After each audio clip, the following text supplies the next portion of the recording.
Hi guys, kakarating natin dito sa London kaya mag-change outfit na tayo kasi hindi pwede yung mga damit, mga pormahan natin dyan dito kasi ang lamig sa labas. So ayan. So yan pala yung labas ng airport sa Terminal 3. Ayan, malamig na nga, maulan pa kaya good luck. So dyan pala tayo sasakay na train, yung underground na yan, underground Piccadilly Station. Susundan na natin yung logo na yun and hindi tayo makawala. So kailangan lang i-google mo lang. And always, hanapin mo yung sign na yun, hindi ka mawawala. So this moment success, nasa loob na tayo ng train yan. And paglabas ng train station yan, yung makikita mo, maglalakad na naman tayo niyan, papunta doon sa bus station, sa Denihurst Gardens. So ayan.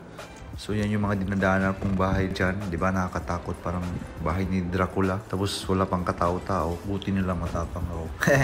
So ayan, nandyan ako sa loob ng bus. Papunta doon sa Loftus Road kung saan nandun yung apartment ko. Tinatanggap dyan is credit card or debit card. Kaya ihanda nyo na pupunta kayo dito.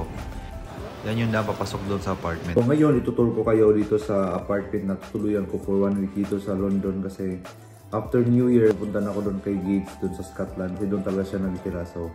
So yan yung labas ng apartment. Ang lamig sa labas niyan. And maliwanag lang siya tingnan sa camera pero sa personal madilim-dilim pa yan. So yan yung mga bahay dyan, yung mga apartment dyan. Diba parang mga yung sa mga movies. Yung mga, may mga zombie apocalypse. Parang ganun. So yan, papasok na tayo. So yan yung number ng bahay. And yan yung hallway. So nasa second floor na tayo. Dyan yung living room at saka yung kitchen. Yan yung view sa labas.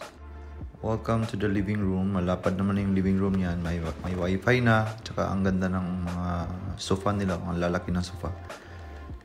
Ayan, so punta tayo ngayon sa kitchen. Yung kitchen na malapad din yung kitchen nila. And kompleto naman siya sa mga utensils and mga cooking wares.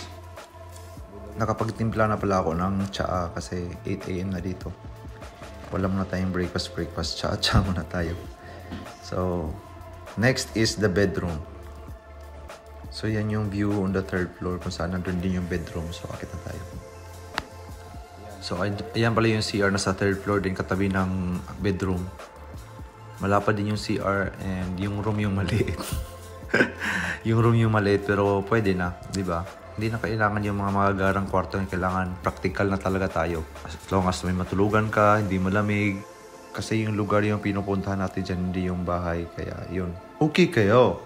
So I just wanna share kung paano ako nakarating dito sa apartment. Lahat ng mga gusto mag-DIY dyan, hindi naman mawawala kasi may mga sign naman, may mga signage naman.